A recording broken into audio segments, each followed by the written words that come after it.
En la mañana de hoy nos encontramos con la doctora María Sosa. ¿Qué tal, doctora? ¿Cómo está? Muy bien, ¿qué tal? Qué bien que esté con nosotros en la mañana de hoy.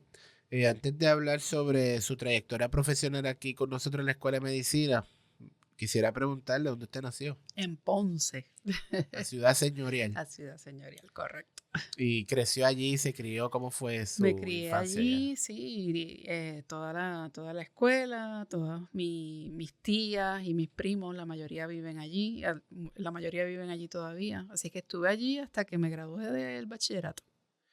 ¿Y dónde solicitó hacer el bachillerato? El bachillerato lo hice en la Pontificia Universidad Católica, que en aquel entonces era solo el recinto de Ponce, hoy hay otros recintos, pero ahí completé el bachillerato en química. En química, En vaya, usted química. está en anatomía, pero estudió química primero. Exactamente, exactamente. Primero iba por la línea de la química.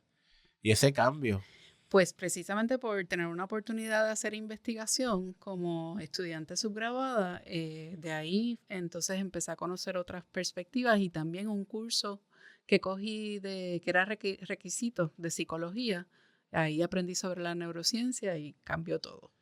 Y una vez se gradúa de la Pontificia, ¿dónde comienza sus estudios graduados? Bueno, comencé primero un año en Río Piedras para el doctorado en química también.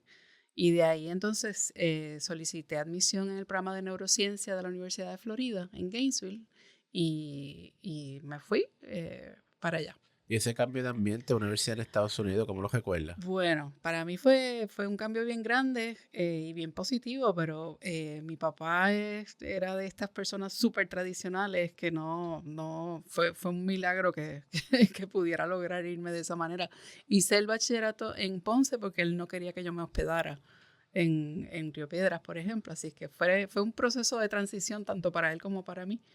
Pero fue bien emocionante el primer periodo de independencia completa. Y en esos años que estudió, ¿cómo estaba posicionada la neurociencia? Que usted recuerde. Y bueno, estaba ya establecido como una disciplina, pero en ese momento de pleno desarrollo y de empezar a ser cada vez más multidisciplinario. Así que un periodo bien, bien bonito. Y una vez termina en Florida, ¿qué Ujú. prosigue? Bueno, en Florida, cuando estaba en el último año, ya estaba averiguando sitios donde pudiera hacer el adiestramiento postdoctoral y ahí conocí sobre el Instituto de Neurobiología de acá de nuestra universidad.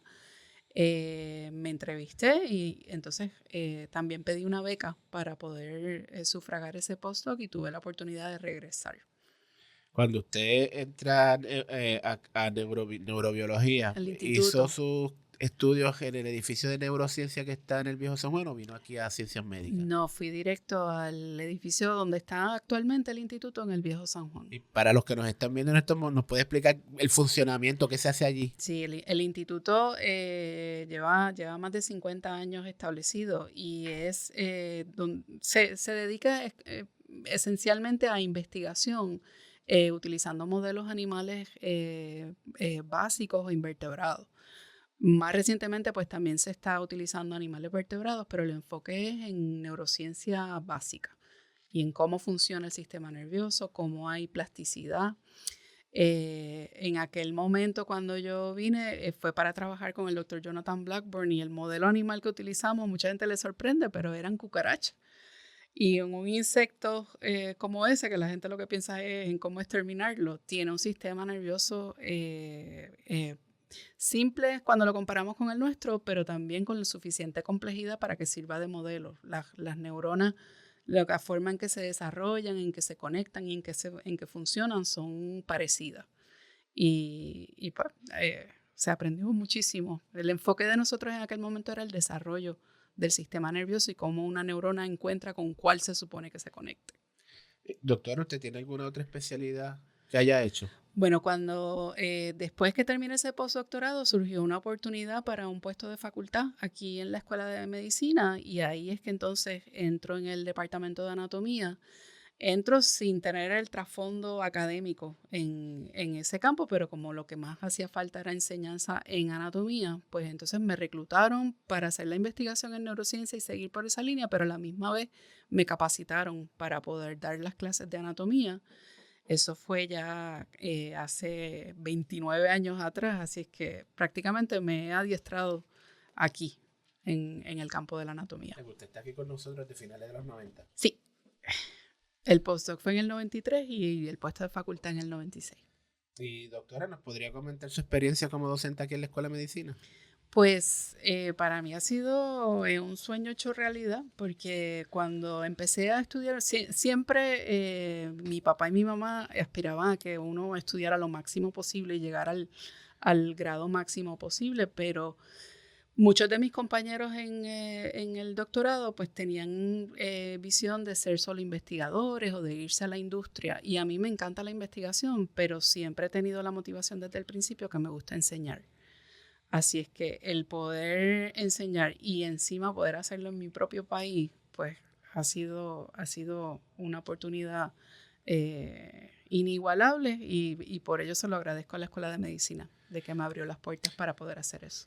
Doctora, para los posibles estudiantes que van a venir a nuestra escuela a ser Ujú. admitidos, que nos están viendo, Sí. hemos hablado de anatomía, neurociencia, neurobiología. ¿Nos puede explicar la conexión que hay en esas disciplinas? Sí, de hecho el campo de la neurobiología es uno que combina muchas otras disciplinas que en los departamentos de muchas de las escuelas de medicina en la década de los 60 e incluso desde los 50 empezaron a desarrollarse en el campo de la neurociencia dentro de departamentos de anatomía o de biología celular.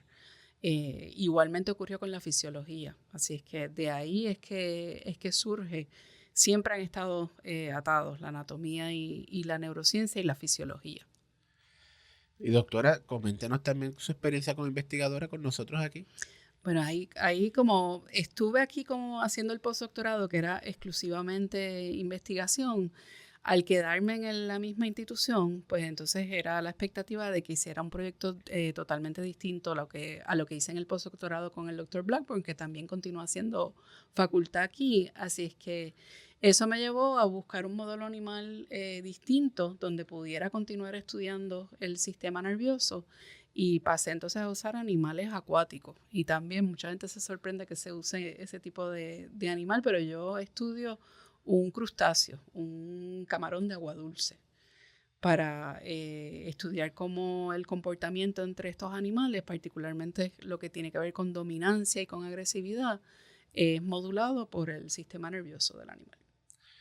Doctora, en su experiencia administrativa, le comento, usted actualmente es directora del Departamento de Anatomía y Neurobiología, Uh-huh, fue directora interina del Instituto de Neurobiología y uh-huh. directora de la Oficina Administrativa de la Junta de Donaciones Anatómicas. ¿Nos puede comentar brevemente esa faceta? Sí, eso ha sido también sobre la marcha y que lo he ido aprendiendo gracias a las oportunidades que han surgido aquí en la escuela y en el recinto. Es también algo bien enriquecedor porque muchas personas piensan en la burocracia y que eso es una carga, pero el poder ayudar a que tanto los estudiantes como los investigadores y los facultativos nuevos puedan hacer lo que quieren hacer y lo que es más importante para ellos, ayudándolos a navegar esa burocracia y esos procedimientos que necesitan estar ahí por unas razones, pues es enriquecedor en cierta medida el ayudar a resolver dificultades y que se puedan viabilizar los proyectos de las personas. Eso también me gusta mucho y lo he podido canalizar a través de esos puestos. Doctora, tengo entre mis notas que usted ha sido coordinadora de curso, ha estado en el comité de medicina. Entiendo que también le ha dado clases a estudiantes que no son de nuestra escuela. ¿Puede comentarnos sobre eso? Sí, sí. También el servicio en los departamentos de ciencias básicas, pues lo hacemos así a través de todo lo que apoya lo que es el currículo y la creación de los cursos, porque el estudiante nos ve en el salón de conferencia o en el laboratorio dándoles el contenido y aclarándoles dudas, pero detrás de todo eso hay un diseño curricular, hay una capacitación. Y aquí también los estudiantes, la prioridad siempre son los estudiantes de medicina, y nosotros trabajamos más con los de primer año, pero continuamos el seguimiento con los de segundo, tercero, cuando se convierten en residentes y regresan para repasar esos materiales. Y también trabajamos mucho con los subgraduados que están en otras universidades o en otros departamentos que les interesa o la medicina o la investigación y también participamos en darles clases o darles talleres o acceso a ellos también. Doctora, háblenos sobre proyectos, programas o laboratorios en su departamento. Bueno, en nuestro departamento la investigación mayoritariamente es en algún aspecto de la neurobiología o la neurociencia o de la biología celular, y con reclutamientos más recientes pues también se ha ido expandiendo más a otros campos. La anatomía, muchas personas piensan que ya todo se sabe sobre la anatomía y eso no es correcto. Así es que también tenemos facultad nueva que le interesa más desarrollarse en aspectos de investigación sobre educación médica, cómo mejor enseñar disciplinas como la anatomía, pero también en identificar variaciones anatómicas en distintas regiones del cuerpo. Así es que en el departamento hay mucha diversidad en los intereses de investigación. Doctora, sabemos que es bien importante para nuestra escuela las publicaciones. Coméntenos sobre la divulgación de los resultados de sus investigaciones que tienen que ver con esta disciplina. Correcto, eso es algo que tratamos de enfatizarle mucho a nuestros estudiantes graduados, de que nos encanta hacerlo el trabajo de investigación, pero si se queda solamente en nuestro grupo o en la institución, pues no se da a conocer y no se puede utilizar.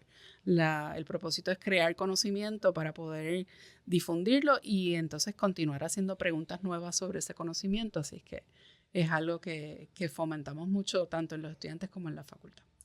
Doctora, sabemos que para realizar estas tareas de investigación es necesario el financiamiento. Usted ha participado en muchas propuestas y algunos grants que han llegado a nuestra escuela gracias a su colaboración. ¿Puede mencionarnos algunos ejemplos de estos grants que nos han otorgado? Sí, pues ahí también es en cierta medida algo que aprendí a través del Instituto de Neurobiología. En el instituto siempre ha habido una visión de colaboración, así es que la mayoría de los grants en los que yo he participado son grants de grupos, para que incluyen un aspecto de apoyar el proyecto de investigación y la ciencia básica, pero a la misma vez de incorporar adiestramiento de los estudiantes o desarrollo de facilidades de uso común o de uso compartido. Y eso lo aprendí con el doctor Mark Miller, que todavía es parte de nuestro departamento. Y es bien gratificante también porque no es solamente conseguir fondos para el proyecto de uno, sino para que puedan incorporarse otros proyectos y para que se puedan establecer facilidades que cuando el grant termina, la facilidad permanece y se puede continuar haciendo investigación en ella. ¿Y los estudiantes graduados participan de alguna forma cuando se hacen estos grants? Cuando se hacen estos grants, ellos se incorporan en cómo se redacta la propuesta, y toda propuesta necesita o datos preliminares o justificar cómo se van a utilizar a futuro, y ellos en eso son parte fundamental. Doctora, probablemente nos está viendo algún estudiante que viene para acá, para la Escuela de Medicina. ¿Qué consejo usted le daría a este estudiante si quiere estudiar la carrera de medicina o por otro lado quisiera hacer una carrera en investigación en anatomía, neurobiología o neurociencia? Bueno, que lo más importante es la motivación y el seguir lo que le gusta y lo que le apasiona. Dificultades hay en todas las carreras y en todos los campos. Todo lo que vale la pena cuesta lograrlo y conseguirlo, pero le diría que sin duda considere nuestra escuela y la Universidad de Puerto Rico para cualquiera de las dos líneas, porque si algo tenemos aquí es compromiso. Y dificultades hay en todos sitios. Ahora mismo estábamos hablando de los grants, ahora mismo el ambiente en Estados Unidos y los fondos federales, pues hay mucha incertidumbre, pero si uno sabe lo que quiere y lo que te gusta y lo que quieres hacer, se encuentran formas de lograrlo y alternativas. Así es que... Doctora María Sosa, gracias por estar en la mañana de hoy con nosotros. Claro, gracias a ustedes.